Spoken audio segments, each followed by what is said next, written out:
All right, guys, today we are just going to sit here and talk about the Pokemon market and what we are currently seeing, what's available, and how things seem to be moving as we are getting closer to the end of 2022. So, guys, if you're new here, hit that subscribe, hit that notify, and as always, hit that like button. We can get 100 likes in this video as we sit here and just discuss the Pokemon market and what is happening, what we are seeing, and what we could probably continue to see as we move into the near future. So, today, first thing I'm going to be talking about is, of course, what is going on with actual printing. Now, I don't know if anybody's been around their local stores lately or been around their local Walmarts or big box stores. Even a lot of my LGSs are starting to run out of certain products, especially of the newer sets. I'm seeing a lot of reprint sets. I'm seeing a lot of like Chilling Rain, the cardboard sleeves coming back. Don't think that was a reprint. I think once again, I think some companies at the end of the year are kind of burning up stock, and it makes sense. That's what a lot of companies try to do, is try and remove that stock, and of course, put the burden on your LGSs and your big box stores. Walmart currently has got a lot of stuff that's on clearance. They're putting a clearance tag off of it and knocking a certain percentage off, which are some of those boxes that really didn't do well even on the get-go. They sat on the shelf forever. I think a lot of times MJ Holding, at least in my area, seems to pick them back up and take them back to their warehouse, and then sometimes they come back with a clearance tag on them. Sometimes they try again when the shelf is empty. So I'm seeing a lot of those kind of products. I'm really slow moving, weren't like the cleaver boxes. There's a couple other ones that have been coming back that just, when they came out, they just sat. They don't have a good premium pack selection in there. They're really just the newer packs inside of it, or like Fusion Strike and Chilling Rain, or the lower performing sets. To me, I wonder if that's a good thing or a bad thing. A lot of times it sits there and makes you wonder if maybe the printing had been so specified on that Charizard UPC that they weren't producing a lot of the other reprints or keeping up with even the newer sets when it comes down to it. Because we still don't have a reprint of Astral Radiance, we don't have one of Lost Origins, and of course Silver Tempest just got released. But to be honest with you, I haven't seen much of the Silver Tempest products even in the big box stores. I don't know what everybody else is seeing around the country. I know that I've gone now 3 hours south of my location going down for a conference here, and I got another one this weekend. Overall, I drove 3 hours south here this weekend. I'm going to do it again next weekend, and they don't even have the product. So I don't know if that's an MJ Holding distribution deal, but I'm definitely not seeing the drop in price of the booster boxes like we typically would. As I talked in the last video, typically by now we would see booster boxes pushing sub 100, especially of these lower performing sets.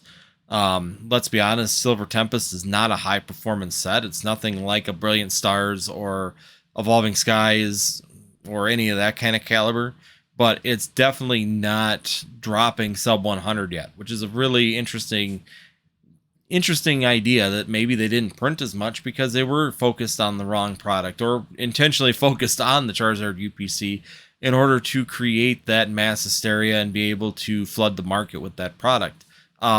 Overall, do I think that there's too much of that Charizard UPC out there? I think there is right now. I think it's going to be detrimental to the overall performance of those cards for quite a long time. Do I think it'll pull out of it? Yes, I think it might be about 4 or 5 years before we really see some performance out of that box. You're really going to be hoping on new blood coming in and more people doing research into Pokemon investing, Pokemon TCG, and really getting into Charizards and starting to push forward into those a little bit more. But I do see some light at the end of the tunnel for those products. I just picked a couple of them up for $70 online over this weekend. I know some other people were putting up that there was a sale for the $69.95 or $99. I did purchase 2 more because, hey, if I'm gonna rip these things and have fun, might as well have them, right? There's some good pack selections in there. I'm trying to remember. I believe there's a total of 14 or 16 packs inside of there. So overall, even at $70 for that many packs, is not a bad price. I mean, it's cheaper than a booster or a half booster box or anything like that. So when it comes down to it, and then you get the promos and the actual mat and all that other stuff that comes in that package also. So there's definitely a great opportunity when you can get it around $70 for that product. Now, once again, it's an interesting turn that we got that much product on it. But on the other hand, it's not surprising that Pokemon would do something like that. I know a few channels, including myself, kind of put that out there as a hot take back when they were announced. and we were concerned. I was concerned about it, seeing what the potential was, because everybody's in the mindset that Celebrations is going to be a huge set, and it was a huge set, and there was a limited quantity, and there was the gold or metal cards inside of there. The Charizard UPC had none of that, and there was nothing stopping them from mass producing this thing into the ground. And as we can see, they did exactly that. So once again, I just wanted to sit here and talk about that. That's where that's moving for right now. I think that if you can get these really good deals, especially as the second wave of them comes out, I think we're going to see more of those deals. I think we're going to see more of those opportunities on that Charizard UPC to really get it under value around that $70 range. If we're seeing it already, people are just trying to get them out of their stores, because I do know my local LGS still has, I think, 5 out of the original 26 that they got on their first wave, and their allocation, they're going to get in their 26, and they still have the original 5 sitting there. So they said they're going to be sitting on them for quite a long time. There's going to be no rush to be able to purchase those. So overall, I think that there's some good products coming. Charizard UPC overall will be a good product. Now we're starting to look ahead, of course, to Crown Zenith. What are we looking at here? And it's alternate art city, guys. If you guys like alternate arts, if you want alternate arts, I think that it'll be a really good set for getting alternate arts. But on the other hand, I think that these are the sets that I get concerned about when we talk about products and alternate arts in the Pokemon TCG. These are the products that I feel could really start to water down the alternate arts. When you get a set that's just packed full of alternate arts, what's the value in them if there are going to be that many of them? I mean, they're nice when they're a few a set. Personally, when we were seeing Chilling Rain, even Evolving Skies having 14 and 12 and 14, even 16 alternate arts. I think there's 16. Don't quote me on that. 16 or 18 in Evolving Skies, and I know there was 14 in Chilling Rain. So those two sets were just filled with alternate arts.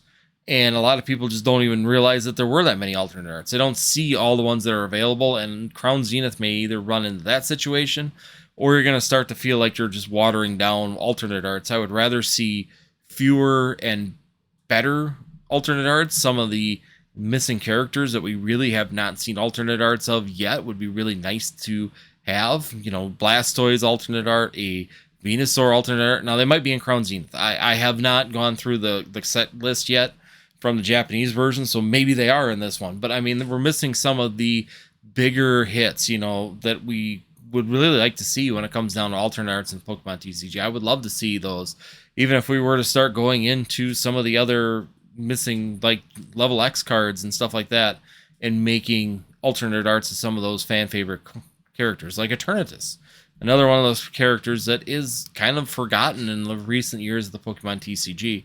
So once again, I think that they're starting to move in the right direction, or we're moving in the right direction with these sets with less alternate arts, but now it's just more and more and more again inside this Crown Zenith.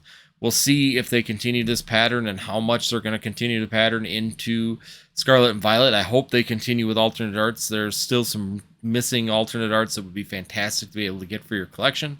And as time moves on, they've got the opportunity to continue to add these. So once again, if overall, I think that the performance of Crown Zenith is going to probably be big.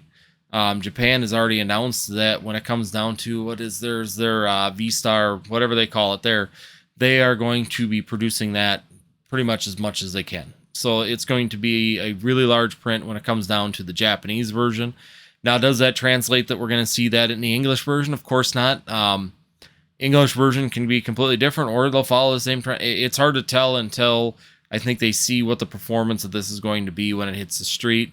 Pre-orders and things like that, like the Pokemon Center version of it right now, it's still up for sale. So if that sales is slow, they may decide to do less of a print run. And if them pre-orders start to pick up, yes, I know that first wave is really going to be there, but they may not print as much of that set later on. So once again, there's some really good, interesting things that's going to happen here with Crown Zenith when it comes down to those alternate arts. And like I said, there's a lot inside that set. There's a lot of opportunities for alternate arts in those sets. And of course, a lot of it's just reprints with making different little changes to it and making the same prints out of the V-Stars. So definitely something to be looking at. I think it's going to be a good set. I think it's going to be a lot of fun to be able to have an opportunity. Hopefully the pull rates aren't horrible on those alternate arts. and you can get your hands on quite a few of them. Maybe one per box or one couple per ETB would be great when it comes down to it. So overall, then we're going to go into graded cards. Graded cards, it seems like PSA is cranking out the graded cards right now. People are getting cards back in 3 to 4 weeks right now, even on that $15 special that they ran for members only. So there's definitely a good turnaround time when it comes down to these products. Getting them back, well, not products, but getting the graded slabs back from PSA. So if you are looking at doing the graded business again and you're looking at the opportunities that could be there for graded cards, it may be growing more and more by the day when it comes down to it on these products or on these slabs. Turnaround time is really good. If you can get these back within a month, that gives you some good opportunity to maybe get some flips for some of those graded cards if that's what you're into and if that's part of your business motto is to try and do that. I know I've been looking at doing more of it. I still like AGS. I think I might try another thing with AGS. Let me know in the comments below. Do you think I should do something with AGS again? I think I got a promo code for them where I could actually get some off on 10 cards. So I might just pick 10 really nice cards, send them off for grading, and see how well they perform. So we'll let me know in the comments below if you would like to see that kind of content again, and we can go over some cards, send them out, see what the AGS comes up with. Was disappointed with the way that they packed it, which is one thing some people said it was just weird that I got that. Could be. So we can try it again and see how that works in that part of it. The other part of it is that I wasn't too satisfied with their online. They were supposed to upload those pictures so that I could see what they were finding, like actually visually on the cards, and those things did not happen. So hopefully they've worked out some of those kinks here, as it's already been about 4 months since I've done that. And then we can actually see maybe how they work again. Give them another shot to see if they can fix the shipping problem so that the slabs don't come all scraped up and scuffed up, and then also go through and see if they get the pictures up there, because I would like to see what the defects are on some of these cards.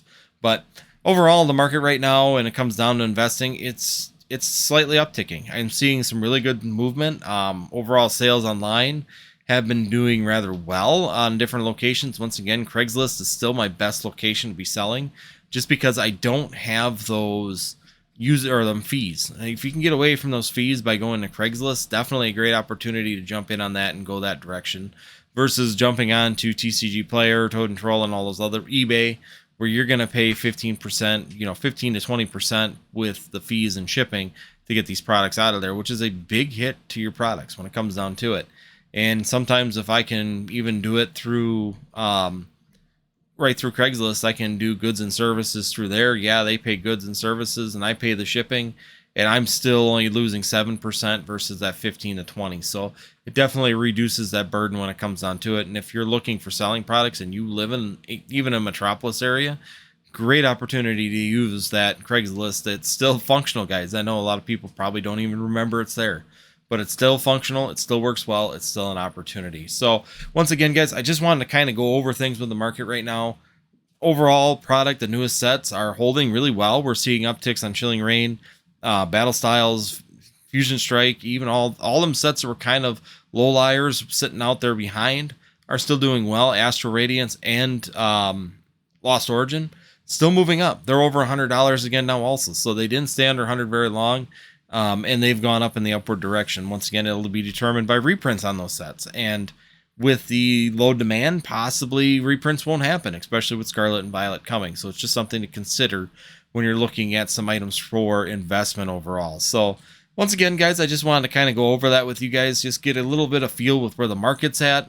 Maybe this week here, when I get back from my convention, I will sit down and maybe do a live. I haven't done one in a while, so I'd like to sit down and do a live, just kind of chill.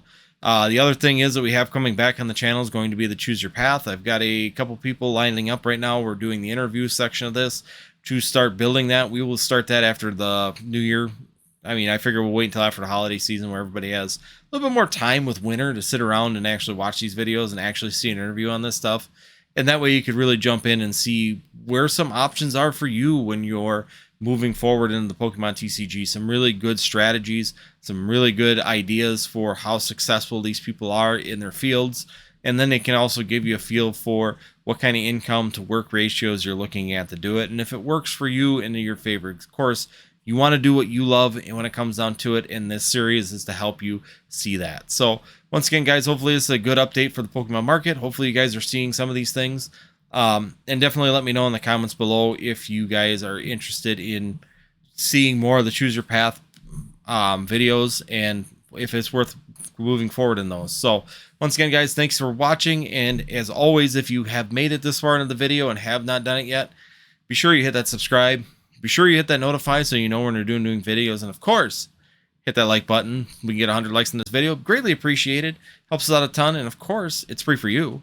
And last but not least, if you do like this kind of content, check out these 2 videos over here. I will put them up for your entertainment afterwards and information. And we will see you next time here on Northwoods TCG.